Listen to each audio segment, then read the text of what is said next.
मैं अनंत कुमार सिंह। लेखन से मेरा गहरा जुड़ाव रहा है। यही मेरे जीवन का मिशन उद्देश्य रहा, पूजा तपस्या की तरह। वैसे लिखकर किसी पत्रिका में भेजने की शुरुआत अपने लोग शीर्षक कहानी से हुई, जो इंदिरा गांधी की हत्या के बाद पनपे दंगे की पृष्ठभूमि में लिखी गई थी। वैसे उसके पहले स्कूल, कॉलेज, विश्वविद्यालय के अध्ययन के दौरान भी रचनाएं की, लेकिन उन्हें कहीं भेजा नहीं छपने के। कहानी छपने के लिए भेजने के बाद आकाशवाणी से हिंदी के अलावा मगही, भोजपुरी में भी रचनाएं प्रसारित हुई। अब तक 10 कहानी संग्रह, 2 उपन्यास, एक इतिहास पुस्तक प्रकाशित है। पत्रिकाएं तो बचपन से पढ़ता रहा हूँ। देश विदेश के रचनाकारों की रचनाएं पढ़ी है। अपनी समझ से मैंने महसूस किया कि पत्रिकाएं और भी प्रकाशित होनी चाहिए, जिसमें समाज की बारीकी से परख हो, समाज का सच हो, कल और आज का सच हो, विसंगतियों को निदान करने का मार्गदर्शन हो, अन्याय के विरुद्ध संघर्ष करने की चेतना हो। इसी उद्देश्य से 1990 से मैंने एक साहित्यिक पत्रिका जनपद का प्रकाशन संपादन आरंभ किया, जो अभी तक चलता रहा। लेखन, प्रकाशन, संपादन कुछ माह पूर्व तक चलता रहा। अब आपको सभी कहानी संग्रह की कहानियां आपको सुना रहा हूं। पहले संग्रह चौराहे पर, प्रकाशन संस्थान नई दिल्ली, वर्ष 91 की पहली कहानी एक और फैसला है।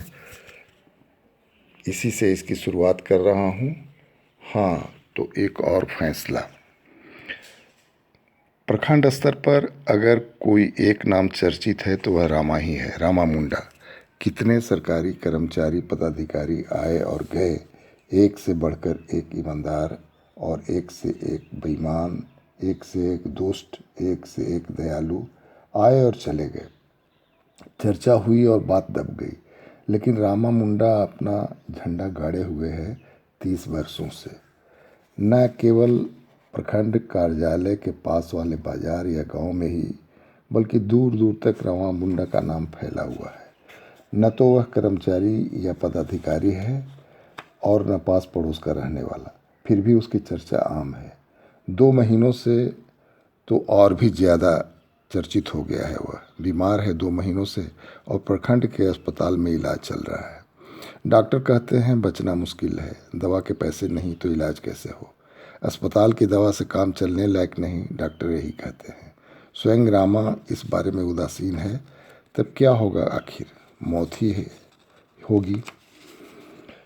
डॉक्टर परेशानी में है। देखने और दुआ देने वालों की भीड़ बनी रहती है हरदम। इधर 2 दिनों से, जब से उसकी हालत और ज़्यादा खराब हुई है, भीड़ बढ़ गई है। यहाँ आने वाला कोई भी नया आदमी उसकी इस लोकप्रियता से चकित हो जाता है। यहाँ के लोग भी समझ नहीं पाते कि उसके व्यक्तित्व का कौन सा पक्ष ऐसा है जो इस तरह आकर्षित करता है लोगों को। देखने सुनने में तो वह अकेला है इस इलाके के लिए। न शकल सूरत, रंग इतना काला कि कोयला भी शर्मा जाए, दांत निकले हुए जंगली सूअर की तरह, ओठ लटके हुए, कद 4 फीट, एकदम बदशक्ल हुलिया, लेकिन जहाँ सुनो रामा ही रामा। यहाँ रहने वाले बीडीओ, सीओ, डॉक्टर या फिर यहाँ के ही मुखिया, सरपंच या छोट भाइयों की चर्चा नहीं होती, लेकिन गुमला जिले के एक गांव पचरुखिया के रहने वाले आदिवासी के लिए इलाका चिंतित है। कभी भी कोई देख सकता है, उसके पास वाले या दूर के। उसके पास जाने वाले जाते हैं, उसका खांसना देखते सुनते हैं, कफ के साथ खून निकलते हुए देखते हैं। बुखार का ताप तो उसके कमरे में आने से ही पता चलता है। बेबसी से हांफता किसी को भी द्रवित कर देता है। लोग जाकर सहानुभूति के शब्द कहते हैं, कुछ पूछते हैं, लेकिन इन दिनों रामा कुछ भी नहीं बोलता, देखते रहता है सुनी आंखों से पूछने वालों की तरफ। फिर भी लोग जाते हैं उसके पास। उसके इलाज के लिए चंदा इकट्ठा करने की बात भी कई दिनों से चल रही है। इसके सिवा अब कोई दूसरा उपाय नहीं है। उपाय तो था, 5-6 हज़ार खर्च कर सकती थी गुरुवाइन ऐसा हर कोई कह रहा है, लेकिन रामा जानता है इतना पैसा कहाँ से दे सकती है गुरुवाइन। कोई सहारा भी नहीं। गुरुजी रहते तब बात और थी। गुरुजी के भाई भतीजे अलग रहते हैं। गुरुवान को कोई देखने सुनने वाला नहीं है। अकेली वह क्या करेगी। एक रामा है, वह भी बीमार है। कहाँ से करे जुगाड़ रुपयों का। रामा के लिए रो धोकर वह रोशनी खोती जा रही है। आंखें सूज जाती है रोते रोते। न खाने की सुध है न सोने की। क्या करे गुरुवाइन। केवल प्रार्थना कर सकती है भगवान से ठीक होने के लिए। खुद दुआ तो दे ही रही है। 150 अब तक खर्च कर चुकी होगी 2 महीने में। कुछ और भी कर देती पेट काट कर। ऐसा ही कहती फिरती है गुरुवाइन गांव में या फिर उन लोगों से जो रामा के लिए उसके पास जाते हैं। पहले रोज देखने आती थी रामा को गुरुवाइन। रामा ही मना करता था उसको आने से। घर का काम काज देखें, वह तो ठीक होकर चला ही आएगा। गुरुवाइन को आने में कष्ट है। 1 किलोमीटर दूर है गांव। घर पर रहेगी तो देखभाल करेगी संपत्ति की, घर द्वार की। घर पर दूसरा देखने वाला कौन है भला। रामा के मना करने के बावजूद आती रहती है गुरुवाइन। लेकिन इधर उनका आना कम हो गया है। उनका आना कम हुआ है और रामा को भी बोलना कम हो गया है। पिछले 5 दिनों से नहीं आई है गुरुवाइन और 5 दिनों से कुछ भी नहीं बोलता रामा। संभवतः सिर्फ सुबह शाम जपते रहता है राम नाम स्वर्गीय गुरु जी का और श्रद्धा से प्रणाम करता है उनका नाम लेकर। फिर गुरुवाइन को स्मरण कर सिर झुका देता है। अब बस इतना ही करता है 5 दिनों से। उसके पहले तो दिन रात उन्हीं लोगों का नाम जपता रहता था। स्मरण मात्र से ही आंखें पनिया जाती थी। चेहरा पूजा भाव से खिल जाता था। अस्पताल आने के पहले जब गुरुवाइन के घर पर था तो सुबह उठते ही उनका चरण स्पर्श करता था। चरण रज का अपने माथे पर टीका लगाता था और रात को उनका चरण ही स्पर्श करने के बाद ही सोने जाता था। गुरुजी तब से पहले उन्हीं का स्पर्श करता था, बाद में गुरुवाइन का। गुरुजी स्वर्गवासी हो गए तो उसका दायित्व तो और भी बढ़ गया। गुरु की पत्नी तो माँ होती है, गुरु देवता होते हैं और गुरुवाइन देवी। इसमें कोई कोर कसर नहीं छोड़ता रामा। गुरुवाइन भी चिंतित है रामा के लिए। 1 महीने तक तो रोज ही देखने जाती थी। दूसरे महीने में 2-4 दिन नागा करके जाती थी।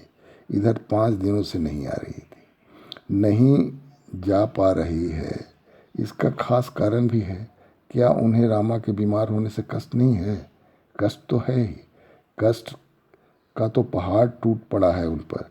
घर का सारा काम तो रामा ही करता था, सिर्फ खाना बनाने का काम छोड़कर। खाना भी बना देता, इनकार कहाँ करता था वह। लेकिन उनका छुआ कैसे खाती गुरुवाइन। वैसे गुरुवाइन को खाना बनाते देखकर ही भी रामा को कष्ट होता था। उनके रहते गुरुवाइन को इतना काम करना पड़ रहा है। तड़प जाता था वह उन्हें काम करते हुए देख। वैसे सुबह होते ही उसका दैनिक कामकाज शुरू हो जाता। घर आंगन बुहारना, बर्तन मांजना, गाय भैंस को सानी पानी देना, खेत जोतना, वह तो था ही। तो मजदूर क्यों लेगा। गुरुजी को तो 2 बीघा जमीन है। क्या रामा उतना भी नहीं कर सकता। हल जोतने से लेकर बीज डालना, फसल काटना, सब काम करता था वह। चेलों के यहाँ गुरुवाइन को जाना होता तो रामा लेकर जाता। गुरुजी थे तब चेला वाला काम गुरुजी करते थे।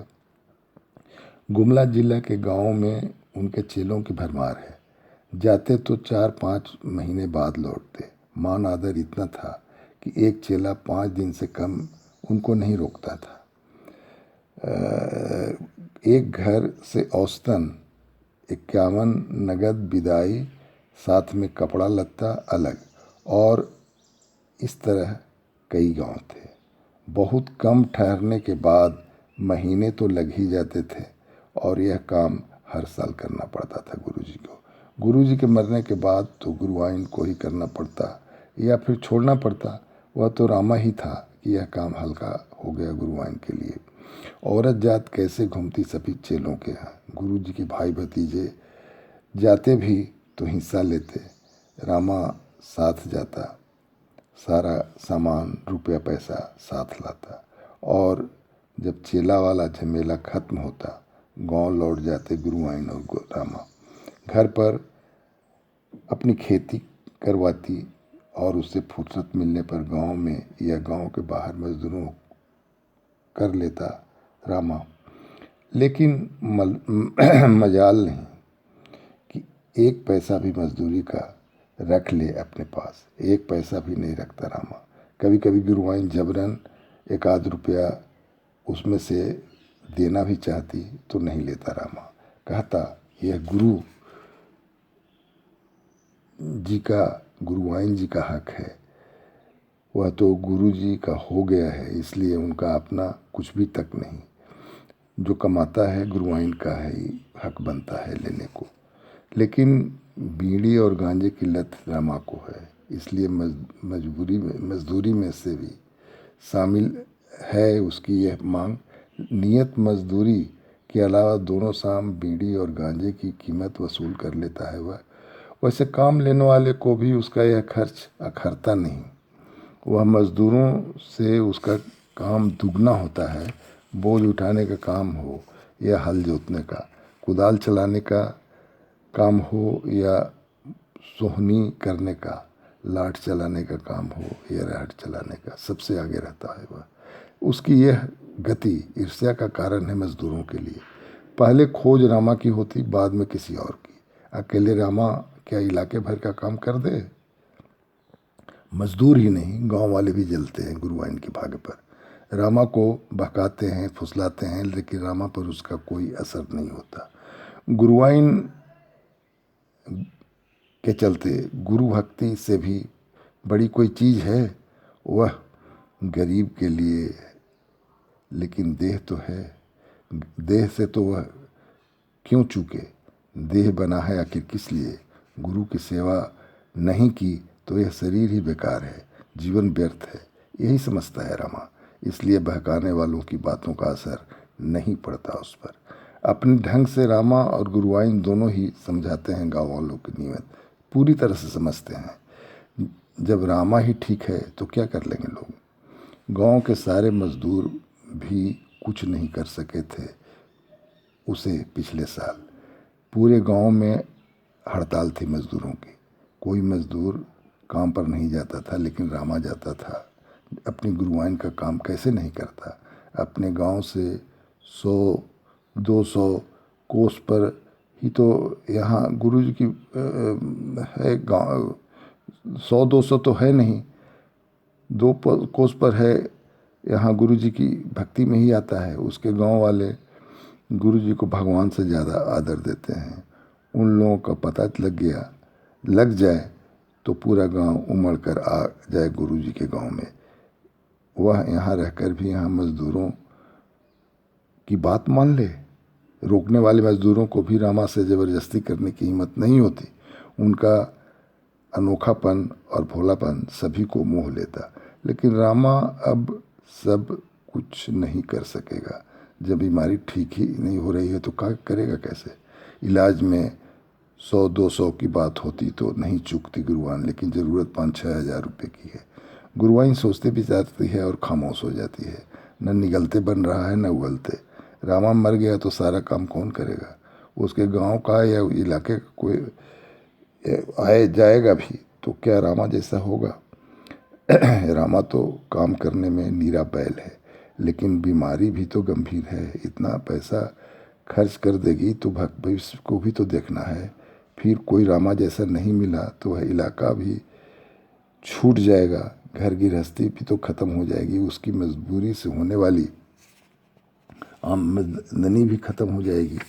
लेकिन सवाल 6,000 का है। और उससे ज़्यादा गंभीर बात यह है कि गांव के लोग, इलाके के लोग रोज़ ही रामा के लिए उनके पास जा रहे हैं। कोई तो साधिकार कह रहा है दे दीजिए 5,000 6,000। आखिर सब कुछ कमाया हुआ रामा का ही तो है। इसने तो 30-40 हज़ार कमा कर रख दिया है आपके पास। झूठ नहीं बोल रहे हैं लोग। 50,000 से कम नहीं है चिलवई का पैसा जो बैंक में जमा है, लेकिन उसी में ज़िंदगी बितानी है। इसी उधेड़ में है गुरुवाइन, इसीलिए 5 दिनों से नहीं जा पा रहा है। खबर मिल जाती है उसे रामा की, बीमारी से तो ठीक होने का नाम ही नहीं ले रही है। रामा को ठीक होना देखना चाहती है गुरुवाइन, लेकिन पैसा खर्च करने में मोह लग रहा है। काम कितना भी कर दे, लेकिन अब तो उसकी उम्र 50 की हो गई है, शरीर थकने ही लगा है। अब क्या अब ठीक होने पर भी पहले जैसा हो जाएगा? ऐसा नहीं लगता गुरुवाइन को। जब रामा के इलाके का कोई दूसरा चेला लाना होगा, लेकिन चेला चेला होगा, जीवनदान तो नहीं दे देगा रामा की तरह। रामा रामा है, उसके जैसा दूसरा कोई मिलना मुश्किल है। उस इलाके में तो इस बात की कल्पना भी नहीं की जा सकती, लेकिन उसकी बीमारी ही ऐसी है कि वह बचेगा नहीं। क्या करे गुरुवाइन, कोई भी बीमारी है भला जो 2 महीनों तक दबोचे रहे। अब यह यम ही बनकर आई है बीमारी, साथ लेकर जाएगी। अफसोस से इस बात का है कि गुरुवाइन की अंतिम समय तक सेवा नहीं कर सका। गुरुवाइन भी तो उसी की उम्र की हैं। गुरुजी तो बूढ़े थे, लेकिन गुरुवाइन कम उम्र की थी। वो अभी तो दक्षिणा में मिली थी गुरुवाइन को, गुरुजी को गुरुवाइन। ऐसा गुरुवाइन ही तो कहती है रामा से, और कोई नहीं जानता यह बात, लेकिन रामा जानता है। गुरुजी की मौत के बाद गुरुवाइन ने ही कहा था एक दिन। वैसे इस इलाके के लोग बताते हैं कि उनकी गुरुवाइन 1,000 रुपये में खरीद कर लाई गई है। यह बात बुरी लगती है रामा को, और झूठी भी। खैर कुछ भी हो, गुरुवाइन तो गुरुवाइन है। तुलसी का पत्ता टेढ़ा या कुबड़ा, छोटा है या बड़ा, तुलसी का ही तो पत्ता है। उसकी पवित्रता पर उंगली उठाना ही पाप है। गुरुवाइन के विषय में लोग कुछ भी बुरा कहते हैं तो वह बिदक जाता है। उसका भोला भाला चेहरा मलिन हो जाता है। कहने वालों की तरफ उचटती नज़र से वह वहाँ से हट जाता है, या वहाँ से भागे नहीं तो क्या करे, गुरुवाइन की शिकायत सुने। तरह तरह की बातें करते हैं लोग। कुछ लोग तो यह भी कहते हैं कि यह औरत इस मजबूत आदमी को अपना मर्द बना कर रखे हुए है। यहाँ की औरतों से भी इस बात का पता चला है रामा को। रामा का स्वभाव इतना सरल एवं सहज है कि औरतें भी सब कुछ उससे कहने में संकोच नहीं करती है। और औरतों का क्या जवाब दे रामा, वैसे मुंह फुलाकर चल देता है वहाँ से तमतमाए हुए। लोगों को क्या पता कि गुरुवाइन चाहे जैसी हो, लेकिन रामा उन्हें श्रद्धा से पूछता ही है। इस हनुमान के सीने में गुरु और गुरुवाइन की जगह है। गुरुवाइन तो गुरुवाइन है, उसने किसी भी औरत पर पुरुष की निगाह से देखा ही नहीं। उसकी निगाह में कोई फ़र्क नहीं है औरत और मर्द में। उसकी बीवी, जो सिर्फ 4-5 घंटे के लिए बीवी बनी थी, उसे भी वह भर नज़र नहीं देख पाया था। शरीर का स्पर्श करने की बात तो दूर रही। पूछने पर बताता है रामा कि उसकी बीवी उसे देखने से ही भाग गई। उसका काला और अनगढ़ चेहरा उस सांवली सलोनी सूरत वाली औरत को अच्छा नहीं लगा। वह भाग गई और उसने दूसरा मर्द कर लिया। उसके लिए परेशान नहीं हुआ रामा। दुख केवल इस बात का था कि उतना पैसा खर्च हो गया। बारातियों को खिलाने पिलाने का पैसा निरर्थक हो गया। 30 लोग गए थे बारात में। शाम को लोग लड़की वालों के यहाँ पहुँचे। हड़िया से स्वागत हुआ। बाराती सराती नशे में झूमते हुए मादर की आवाज़ पर नाचने लगे। रात भर नाचते गाजते सो गए। सुबह से फिर हड़िया। शाम को उंगली डूबने भर माड़ भात और आलू की तरकारी का भोग लगा हड़िया के साथ। वह घर पहुंचा बारात के साथ, और 4 घंटे में ही दुल्हन रफू चक्कर।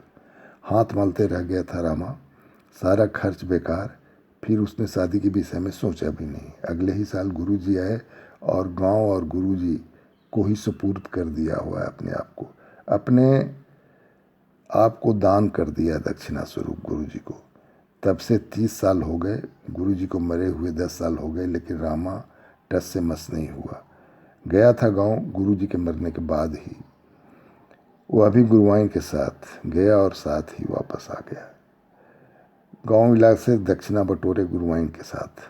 गांव जाने पर तो गांव के लोग, इलाके लोग उस देखते आते हैं। आखिर यह बात साधारण तो नहीं है कि वह गुरुजी के घर पर रह रहा है। उस पुण्य भूमि का रहने का सौभाग्य उसे प्राप्त है। गुरुजी एवं गुरुवाइन जी की सेवा करने का अवसर उसे मिला है। आखिर उसमें कुछ विशेषता तो थी, तभी तो गुरुजी ने उसे रखा था। और गुरुजी की दिव्य प्रतिभा के आगे उसका मन जीवनदान करने का ही हो गया था। सेवा करो तो सब कुछ भूल कर, अपना घर गांव भी तो भूल गया है। रामा, घर पर पत्नी न सही, दो भाई तो हैं, दोनों भाई भरे पूरे परिवार के। सारे लोग आदर देते हैं रामा को, लेकिन फुर्सत कहाँ है रामा को यहाँ से जाने का। जाता है तभी जब गुरुवाइन साथ होती है। अजूबा हो गया है दोनों जगह के लिए रामा, अपने गांव के लिए भी और यहाँ के लिए भी। इस इलाके में तो कोई नहीं है दूसरा उसके जैसा, न तो काम करने में, न भक्ति में, न निश्चलता में, न सहजता में और न अक्खड़पन में। अपने आप में अकेला है रामा। इसीलिए तो अभी इतनी चर्चा है उसकी। लोग चंदा तक करते फिर रहे हैं, गुरुवाइन को भी कोसने लगे हैं। चंदा इकट्ठा करने का मकसद रामा को ठीक करने के साथ ही गुरुवाइन के गाल पर तमाचा मारना भी है। लेकिन चंदा जमा भी हुआ, रामा को पता भी लगा और उसने इनकार कर दिया। 8वें दिन भर बकता रहा, बड़बड़ाता रहा चंदा के विरोध में। वह चंदा के पैसे से इलाज नहीं कराएगा। लोगों द्वारा कही गई गुरुवाइन की शिकायत को वह बर्दाश्त नहीं करेगा। जिद पर अड़ गया रामा और उसकी हालत और भी खराब होने लगी। उसको ठीक होने के उद्देश्य से जिन्होंने चंदा इकट्ठा किया था उन्हें बुरा भी लग रहा था। वैसे रामा के भोलेपन और अक्खड़पन से सारे लोग परिचित थे। रामा को लग रहा था ये लोग भलाई नहीं बल्कि गुरुवाइन की बेइज्जती कर रहे हैं। इन्हीं लोगों के चलते गुरुवाइन भी आ भी नहीं पा रही हैं। लगता है अब जान बचेगी नहीं। अपना देश देख लेते, गृह देख लेते, भूमि को प्रणाम कर लेते, बड़े भाई और छोटे भाई से गले मिल लेते, उनके बच्चों से भेंट हो जाती, अंतिम समय में मिल जाते लोग। कम से कम 2 बूंद पानी तो डाल देते मुंह में मरने के पहले। लाश जलाई जाती गांव में। तरह तरह के बात सोचने लगा रामा। सोचते रहा, इस डुबकी लगाता रहा। फिर उसने महसूस किया कि वह रो रहा है। ऐसा पहली बार हुआ था उसके जीवन में, और ऐसी सोच भी 30 वर्षों में पहली बार थी रामा को। लेकिन इस सोच को झटक भी दे रहा था रामा। अब भी वह दान किया हुआ है, अपने आप पर अधिकार है ही कहाँ जो वह यह सब सोचे। और फिर गुरुवाइन के लिए तो सोचना ही है, उसे सोचना ही है। वह यह भी सोच रहा है कि गुरुवाइन पहुंच गई अस्पताल में। कई लोग उन्हें उपेक्षा से देख रहे हैं। गुरुवाइन को देखते ही रामा की आंखें बरसने लगी। आंसुओं से ओझल हो गया गुरुवाइन का चेहरा। अपनी कल्पना में ही गुरुवाइन को देखता रहा रामा। अपने आंसुओं को पोंछा भी, लेकिन उसने शायद यह सोचकर कि गुरुवाइन पहुँच कर आशीर्वाद देगी। अपनी कमजोरी के बावजूद वह उठने की कोशिश करने लगा। फिर चरण रज लिए वह संतोष कैसे पाता। एकाएक उसे लगा कि तत्काल मर जाता तो कितना अच्छा होता। गुरुवाइन के सामने ही प्राण पखेरु उड़ते। गुरुवाइन मरने से पहले पानी देती उसके मुंह में। ऐसा भाग्य मिलता किसे है। अगला जन्म भी तो तर जाता वह। इस कल्पना में रोमांचित हो गया। आंसू रुक गए, आंखें साफ हुई और वह क्वाका कर इधर उधर देखने लगा। गुरुवाइन नहीं थे कमरे में, कोई नहीं था। देखिए, आप लोग देर कर रहे हैं, जल्द से जल्द इंतज़ाम करना है तो करें। इसकी हालत ख़राब होती जा रही है। रोग भी छूत का है। यहाँ रहने वाले दूसरे मरीज भी घृणा करते हैं। यह आवाज़ इस अस्पताल के बड़े डॉक्टर साहब की थी। रामा सुन रहा था यह सब कुछ। उसकी आवाज़ के बाद सन्नाटा छा गया। 400-500 रुपये में काम नहीं चलेगा डॉक्टर साहब। मेरे पास तो एक पैसा भी नहीं है। कर्ज लेकर ही इतना इंतजाम कर सकूंगी। सन्नाटे के बाद यह घिघियाती आवाज़ गुरुवाइन की थी। यहाँ मोल तोल करने आई हैं। जो स्थिति है मैंने कह दिया, डॉक्टर साहब कह रहे थे। हुजूर, उसका कोई नहीं है। लवारिस है। दया करके मैं पाल पोस रही थी। यह तो मानवता के नाते इतना कर रही हूँ, नहीं तो क्या मतलब है मुझे, गुरुवाइन कह रही थी। मैं अपने पैसे से दवा नहीं ले सकता, अपनी फीस नहीं लूँगा, यही मेरे बस का है ना। जाइए दवा खरीद कर लाइए, कुछ सैंपल की दवाएं दे दूँगा, लेकिन 400-500 रुपये में नहीं होगा। डॉक्टर ने स्थिति को स्पष्ट किया। नहीं डॉक्टर साहब, 500 से आगे की तो मैं सोच नहीं सकती। ज़्यादा कर्ज लूँगी तो भरूंगी कहाँ से, आगे के लिए भी तो सोचना है। और रामा भी नहीं सोच सकता था यह सब कुछ, गुरुवाइन कह रही थी। अभी आंसू का बहाना थोड़ा कम ही हुआ, देख सकने लायक स्थिति बनी ही थी कि यह सब सुन वह एकदम सन्न हो गया, बिल्कुल लकवे की मरीज की तरह। गुरुवाइन आई कमरे में, कुछ बोल नहीं सका वह। कई दिनों से उसने जुटा रखी थी अपनी शक्ति, गुरुवाइन आएगी तो बतियाएगा, हाल चाल पूछेगा। उसके अभाव में तो वह बहुत कष्ट होता होगा गुरुवाइन को, सारी बातें पूछेगा वह, ऐसा ही तो सोचा था उसने। यह भी सोचा था कि गुरुवाइन को कहेगा, उसके लिए चिंता नहीं करेंगी, रोएंगी नहीं, उसके गांव जाकर एक आदमी ले आएंगी गुरुवाइन। दान अपने आप को कोई करे या न करे, चेला तो रहेगा, गुरुवाइन की सेवा तो होती रहेगी, ऐसा सोचा था रामा ने। लेकिन अभी कुछ बोल नहीं पा रहा था, लग रहा था जीभ पर ताला लग गया हो एकाएक, और कान भी बहरे हो गए हों। सुन भी नहीं रहा था वह, सुनाई ही नहीं पड़ रही थी गुरुवाइन की बात। एकटक वह देख रहा था, घबराई हुई, उदासी जोड़ी हुई, बुदबुदाती हुई गुरुवाइन को। गुरुवाइन देर तक खड़ी रही, लेकिन आज दूर दूर ही, पास नहीं आई बिस्तर के।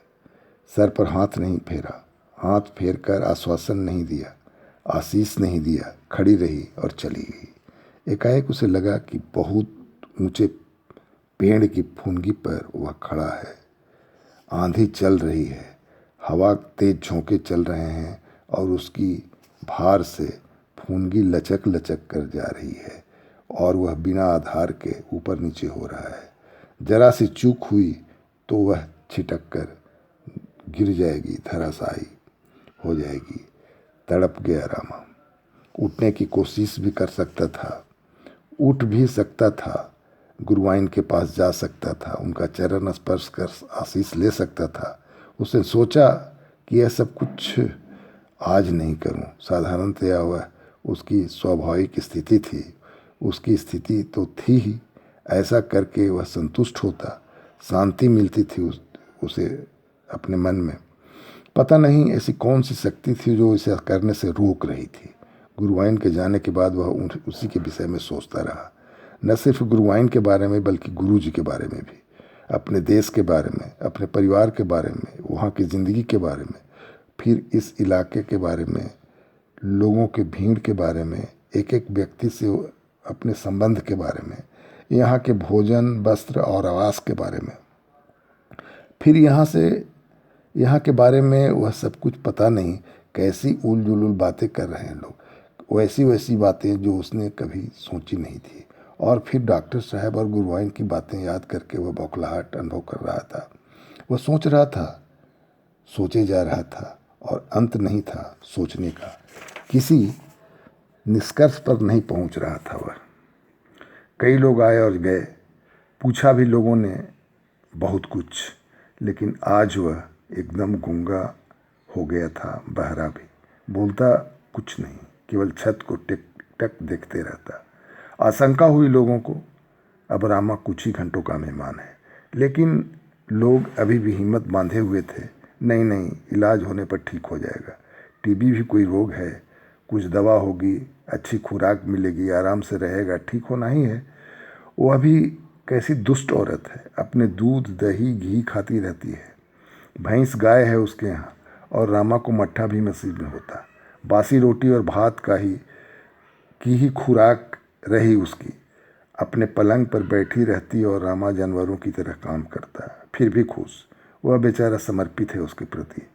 आज के युग में तो यह अजूबा ही है। गुरु भक्ति में तो उसने एकलव्य और आरुणि को भी पीछे छोड़ दिया और नतीजा सामने है। कौन नहीं जानता रामा के समर्पण को। लोग बाजार में देर तक बातें करते रहते हैं।